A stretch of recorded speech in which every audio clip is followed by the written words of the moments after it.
Hello again, I'm Shell. I'm here at Millennium Motorcycles here in St Helens.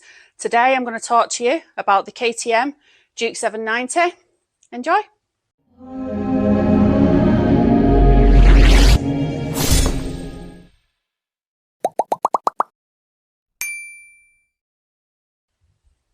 Welcome, thanks for joining me. I'm going to talk to you today about the 2024 model KTM 790 Duke, affectionately known as the Scalpel. For obvious reasons. If you've ridden it, you'll know exactly why I'm saying that. This particular model comes in two colours. It comes in orange and it comes in grey. Both models are available here at Millennium. This is the 2024 model. The updated 2025 model features a sharper headlight. It features a larger TFT screen and updated switchgear. One of the first things you'll notice about this bike is the seat height. This makes it great for women to ride as well as men because it's slightly lower. I will get on the bike and show you exactly what I mean. So I can touch the floor both sides whilst I'm on the bike. The foot pegs, they're not in the way, so I can manoeuvre the bike. Also, the bike's quite light. If I said to you it was 175 kilos without any petrol in it, wouldn't mean anything to most people. You'll also notice that this bike is designed with quite a compact chassis, which allows for sharper turns and steeper angles. It's great for cornering. This bike is a bike built for cornering. It does have cornering ABS as standard, I am told. Please just check that with the sales rep before you purchase one. Let's take a closer look. I think when you look at this bike, you can understand why they call it the Scalpel. Somehow on the 2025 model, they've managed to get the headlight even sharper than that. I think you're either going to love it or hate this bike. It's growing on me. Quite like the bike. The reason I like it so much is because I have ridden it and it is an extreme amount of fun. It's got twin discs on the front, a 17-inch alloy wheels front and back. It's a liquid-cooled 8-valve parallel twin engine. It's got the cornering ABS, as I'm told, as standard, but please just double check that fact before you purchase. It's a chain drive. Moving on to the switchgear. The 2025 has updated switchgear. It's very simple, very easy to understand, not overcomplicated, and an updated TFT screen on the 2025 model. As I've said already, they come in orange and grey.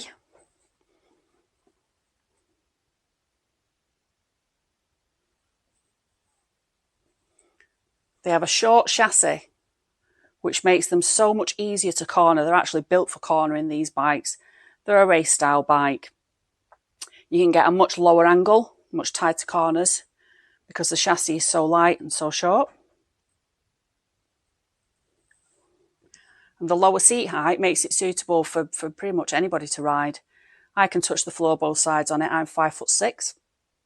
So if you are a shorter gentleman or a lady, I wouldn't rule this bike out.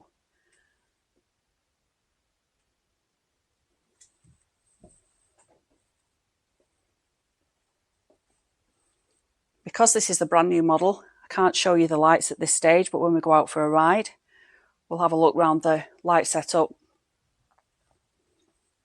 LED lights all round, front and back.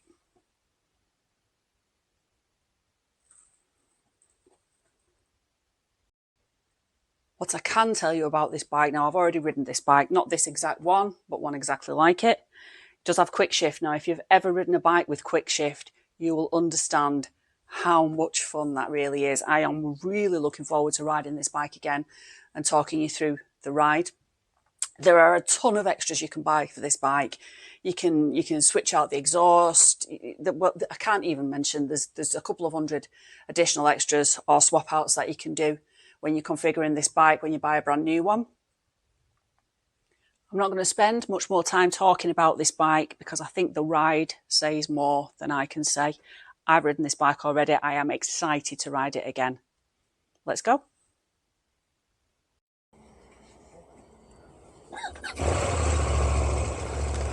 So here we are with the KTM 790 Duke. As soon as you start this bike up, you'll notice it's a lot more aggressive than other bikes. Now, I don't know if this bike is cold, but I'm feeling in first and second gear it's quite jumpy.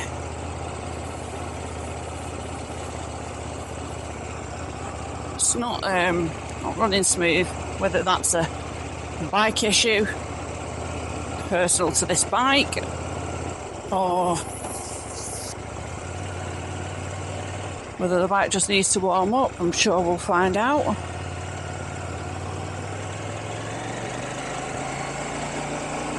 And straight away I can feel that I am leaning forwards on this bike, so I do straight away feel the weight on my hands. I know this is adjustable, but the clutch is quite a stretch for my hand.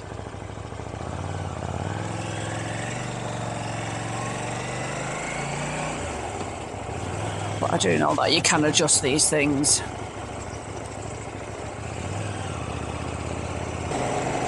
This is a parallel twin engine, so it's a lot smoother than your single cylinders. Ride position, I am leaning forwards. I feel very on top of the bike. When I've got my helmet on, I can't actually see the front of the bike at all. I rode last time in a different helmet, and I was very aware that I couldn't see the bike at all, whereas in this helmet, because it's got the scoops a little bit, I can see the clocks and I can see the handlebars. Engaging the clutch, setting off, quite an easy bike to take off at the lights, which you want it to be, really. Now, there's something about this bike that screams, go faster. Now, I'm not a speed freak. However, this bike demands you ride it faster. I don't know how it does that, but it does. Indicators. Good position for the indicators. I just have to release my grip slightly to reach the indicators. The TFT screen. As I said earlier, the 2025 model has got an updated TFT screen. Although this one is a 2024, it does have a smaller screen. It's very obvious. There's no issue. I know how fast I'm going. I know what gear I'm in. I can see the revs quite clearly. Okay, here we go. Now, what this bike has, oh, it's got quick shift. So if you've never ridden a motorbike with quick shift, you need to.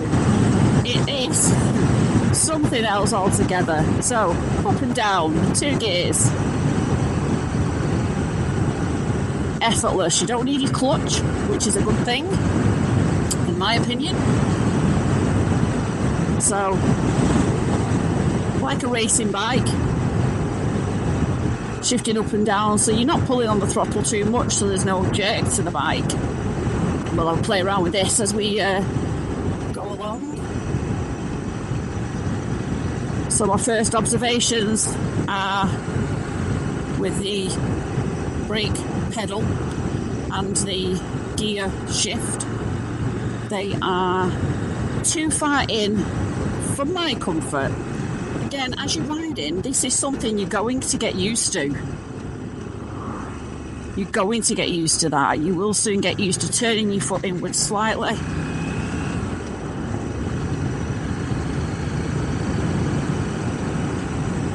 Now, this bike, as I've said, you can't see the front wheel at all. That's because it's got a very short quick shift, a very short chassis, and that is so that the bike can corner a lot easier, so you can take much sharper corners, take a greater lean into the corners. I am going to go for an overtake in a moment, and I know that this bike will do that. The biggest risk I've got is keeping the front wheel down. Okay, so that was probably my only opportunity for an overtake, and there's an ambulance coming, so I'm probably not going to risk that one.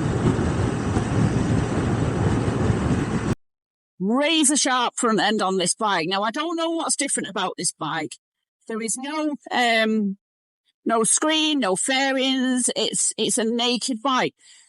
But I feel protected from the wind. I feel like somehow the wind is missing me.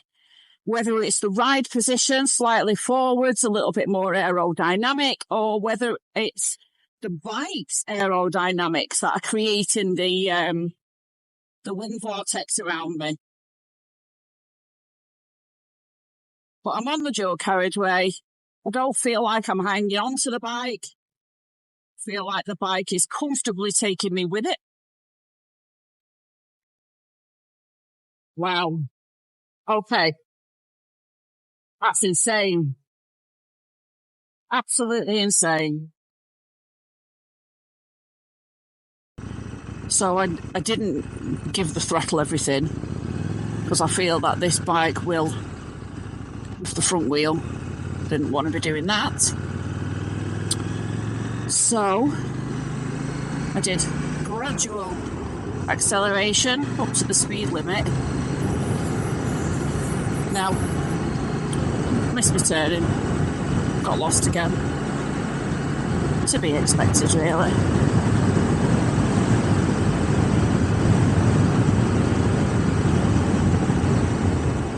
So we shall turn around.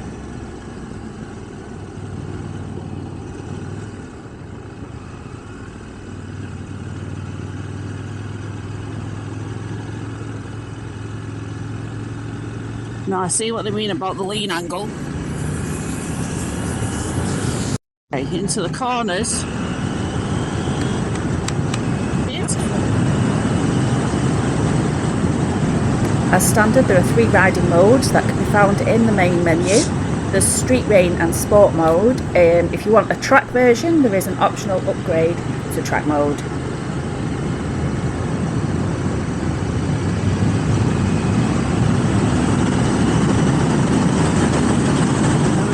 Quick shift 4th, 5th, 6th. Absolutely flawless. Don't even notice the gear change. No clutch needed.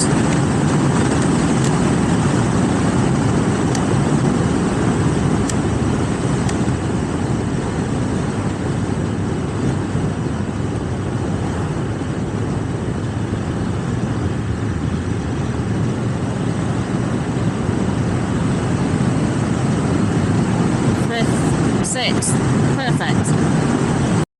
6 gears, quite obvious which gear I'm in. Let's do some downshifting. 5th, 4th, 3rd. Beautiful. 4th. Now, for somebody who rides a DCT, an automatic bike, the quick shift is a game changer. Like I said, if you've never used a quick shift before, and you can put one on your bike, if you can adapt your bike to suit quick shift, I would definitely do it. I would not hesitate.